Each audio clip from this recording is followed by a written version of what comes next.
তো বর্তমানে এই গ্লাস বডির আকর্ষণীয় নান্দনিক ডিজাইনের বর্তমানে দামটা কি একটু আপনাদেরকে দামটা জানিয়ে দেওয়ার চেষ্টা করি। যেমন ওয়ান গ্যাং সুইচের দাম পড়বে মাত্র 360 টাকা। টু গ্যাং সুইচের দাম পড়বে 425 টাকা। থ্রি গ্যাং সুইচের দাম পড়বে 538 টাকা। ফোর গ্যাং সুইচের দাম পড়বে 634 টাকা। আইপিএস রেগুলেটর দাম পড়বে 702 টাকা।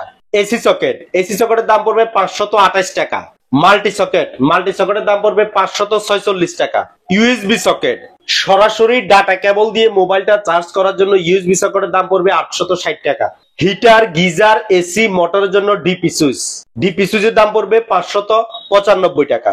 টিভি সকেটের দাম পড়বে 425 টাকা। টেলিফোন সকেটের দাম পড়বে 425 টাকা। বেলপুশের দাম পড়বে 405 টাকা। তো জিএফসি ব্র্যান্ডের গ্যাং সুইচটার আপনাদেরকে এতক্ষণ পর্যন্ত প্রাইসটা কি বর্তমানে 2025 সালের যে প্রাইসটা সেটা সম্পর্কে একটু ধারণা দেওয়ার চেষ্টা করলাম। এর